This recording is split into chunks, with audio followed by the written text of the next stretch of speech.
आज हम यहाँ पर हीरोन्स फार्मूला के बारे में यहाँ पे जानेंगे। तो हीरोन्स फार्मूला को हीरोज फार्मूला भी कहा जाता है।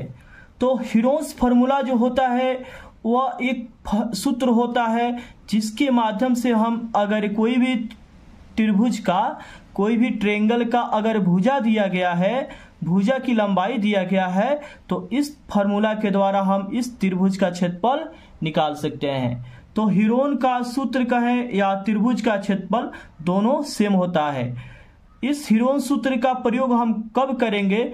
जब कोई भी त्रिभुज की भुजा की लंबाई दिया गया है। जिससे मान लीजिए कि ABC एक क्या है, त्रिभुज है।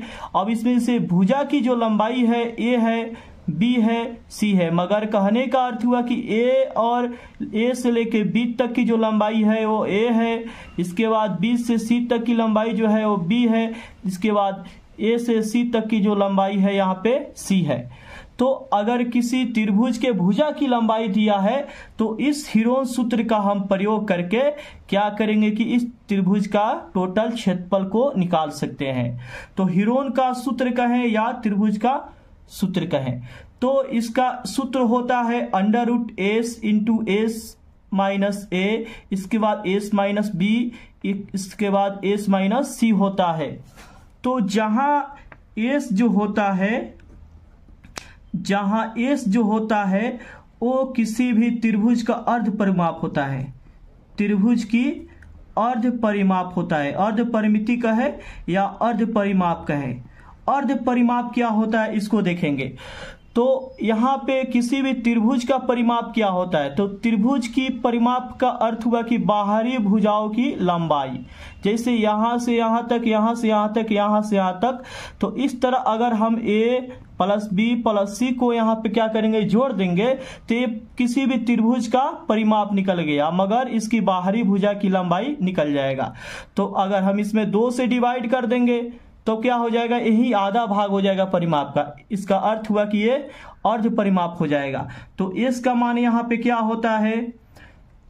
S का मान होता है A + B + C/2। S का मान क्या होता है? तीनों भुजाओं को जोड़ देंगे और उसमें से 2 से डिवाइड कर देंगे तो इस तरह S का मान निकल जाएगा। इसका अर्थ है कि यहाँ पे अर्ध परिमाप निकल जाएगा किसी भी त्रिभुज का। तो जब S का मान यहाँ पे निकल जाएगा, अब उसके बाद में यहाँ पे A तो यहाँ पे भुजा की लंबाई दिया है, B भी भुजा की लंबाई दिया है, C भी भुजा की लंबाई दिया है। तो यहाँ पे मान पुट करके क्या करेंगे, कोई भी त्रिभुज का यहाँ पे हम क्षेत्रफल निकाल सकते हैं। अब हम यहाँ पर कुछ एग्जाम्पल यहाँ पे देखेंगे। तो पहला क्वेश्चन यहाँ पे दिया है, किसी त्रिभुज की भुजाएं क्रमशः 3 मीटर, 4 मीटर तथा 5 मीटर हो तो इस त्रिभुज का क्षेत्रफल क्या होगा ये बताना है। तो मान लीजिए कि यहाँ पे कोई त्रिभुज दिया है।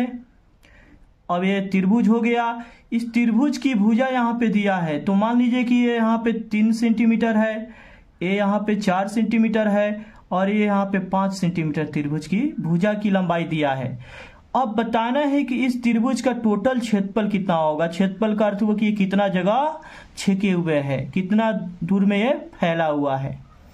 तो क्षेत्रफल निकालने के लिए यही, जब यहाँ पे त्रिभुज की भुजा की लंबाई दे दिया है तो यही हीरोन सूत्र का हम प्रयोग करेंगे।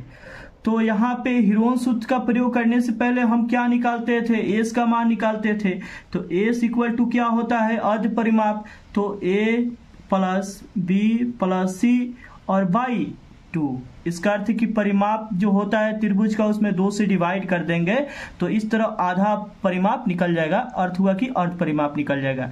तो A का मान यहाँ पे 3 है, B का मान यहाँ पे 4 है जो भुजा की लंबाई है, इसके बाद C का मान जो है यहाँ पे 5 है और बटा में 2 हो जाएगा। तो इस तरह जोड़ेंगे तो 12 हो जाएगा और 12 बटा यहाँ पे 2, इसका अर्थ है कि 6 सेंटीमीटर इसका अर्ध परिमाप निकल गया। जब यहाँ पे इस त्रिभुज का अर्ध परिमाप यहाँ पे 6 सेंटीमीटर निकल गया तो S का मान निकल गया।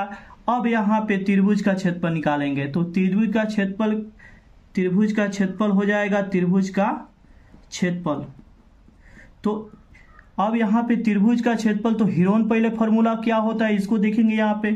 तो हीरोन फॉर्मूला क्या होता है?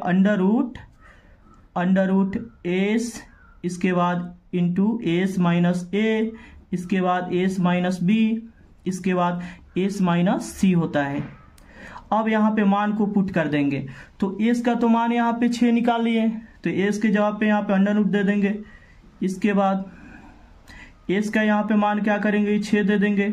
इसके बाद एस 6 में से क्या होगा कि पहला यहाँ पे जो भुजा की लंबाई है इसको घटाएंगे, तो 3 सेंटीमीटर है तो 3 माइनस 3 हो जाएगा। इसके बाद फिर 6 में से दूसरा भुजा की लंबाई तो 4 घट जाएगा। इसके बाद फिर सी में से क्या करेंगे कि तीसरा भुजा की लंबाई को घटाएंगे यहाँ पे एस में से, तो यहाँ पे 6 में से घट जाएगा 5। तो अब यहाँ पे तो मान पुट कर दिए, अब इसको हल कर देंगे, यही क्या होगा कि त्रिभुज का क्षेत्रफल निकल जाएगा। तो अंडर रूट हो जाएगा यहाँ पे 6, अब यहाँ पे घटेगा तो यहाँ पे 3 हो जाएगा गुना, इसके बाद यहाँ पे 2 हो जाएगा, यहाँ पे 1 हो जाएगा।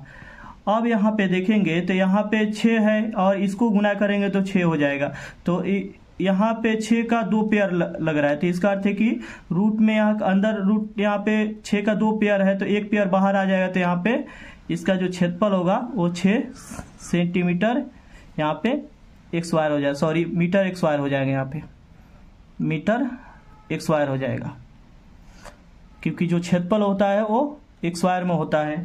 तो इस तरह हम इस त्रिभुज का क्षेत्रफल निकाल लिए। कोई भी त्रिभुज हो, समद्विबाहु त्रिभुज हो, समबाहु त्रिभुज हो या विषमबाहु त्रिभुज हो, कोई भी त्रिभुज हो, अगर उसकी भुजा की लंबाई दिया है तो इस हीरोन फार्मूला का हम प्रयोग करके उसका क्षेत्रफल। अब इसके बाद अगला एग्जाम्पल यहाँ पे देखेंगे, तो एग्जाम्पल दिया है एक समद्विबाहु त्रिभुज की बराबर भुजाओं में से प्रत्येक की लंबाई 10 सेंटीमीटर है तथा तीसरी भुजा 16 सेंटीमीटर है, तो उस त्रिभुज का क्षेत्रफल क्या होगा ये बताना है। तो यहाँ पे जो त्रिभुज है वह समद्विबाहु है। समद्विबाहु का अर्थ हुआ कि जिसकी 2 भुजा आपस में बराबर हो उसे समद्विबाहु त्रिभुज कहा जाता है। तो इसकी जो बराबर भुजा है मगर जो 2 भुजा बराबर है उसकी लंबाई यहाँ पे 10 सेंटीमीटर दिया है और तीसरी भुजा यहाँ पे 16 सेंटीमीटर दिया है, तो बताना है कि उस त्रिभुज का क्षेत्रफल क्या होगा। तो यहाँ पे यहाँ पे त्रिभुज हो गया। अब यहाँ पे देखेंगे कि यहाँ पे ये समद्विबाहु त्रिभुज है, तो दिया है कि बराबर भुजा की लंबाई, मगर जिसकी 2 भुजा बराबर है तो यहाँ पे 10 सेंटीमीटर, यहाँ भी 10 सेंटीमीटर हो जाएगा। तो इस तरह 2 भुजा की यहाँ पे लंबाई हो गया। इसके बाद तीसरी भुजा जो दिया है वह 16 सेंटीमीटर दिया है, तो इस तरह तीनों भुजा की यहाँ पे लंबाई दे दिया है। तो इस तरह हमको क्या करना है कि त्रिभुज का क्षेत्रफल निकालना है। तो यहाँ पे सबसे पहले क्या निकालते थे, इसका मान निकालते थे, इसका अर्थ है कि अर्ध परिमाप निकालते थे कोई भी त्रिभुज का। तो अर्ध परिमाप के लिए क्या करते थे, a प्लस बी प्लस सी और बाई 2। तो a का मान यहाँ पे 10 हो जाएगा, b का मान यहाँ पे 16 हो जाएगा और c का मान यहाँ पे 10 हो जाएगा, मगर तीनों भुजा की लंबाई और बटा में 2 हो जाएगा। तो इस तरह यहाँ पे 36 हो जाएगा। 36 में 2 से डिवाइड करेंगे तो 18 हो गया। यहाँ पे s का मान निकल गया। अब यहाँ पे त्रिभुज का फॉर्मूला क्या होता है, त्रिभुज का क्षेत्रफल निकालने का फॉर्मूला क्या होता है, तो under root S into S minus A, S minus B, S minus C होता है। अब यहाँ पे क्या करेंगे कि मान को पुट कर देंगे, तो यहाँ पे एस का मान यहाँ पे निकाल लिया है 18 हो जाएगा। इसके बाद 18 में से क्या होगा कि ए का भुजा की लंबाई निकलेगा यहाँ पे 10। इसके बाद फिर 18 में से 16 घट जाएगा, फिर 18 में से 10 घट जाएगा, मगर तीनों भुजा को यहाँ पे घटा लेंगे एस में से। इसके बाद आगे हल करेंगे, तो आगे हल करेंगे यहाँ पे 18 हो जाएगा। इसके बाद गुना यहाँ पे घट जाएगा तो यहाँ पे 8 हो जाएगा। इसके बाद यहाँ पे 2 हो जाएगा। इसके बाद फिर यहाँ पे 8 हो जाएगा। यहाँ पे 8 का यहाँ पे 2 पेयर है यहाँ पे और यहाँ पे, तो 8 का 2 पेयर है तो 1 पेयर बाहर आ जाएगा, 8 हो जाएगा। इसके बाद गुना, अब यहाँ पे देखेंगे, अब बचा यहाँ पे 18 और यहाँ पे 2, तो 18 गुने 2 यहाँ पे 36। तो इसका अर्थ है कि 36 जो होता है यहाँ पे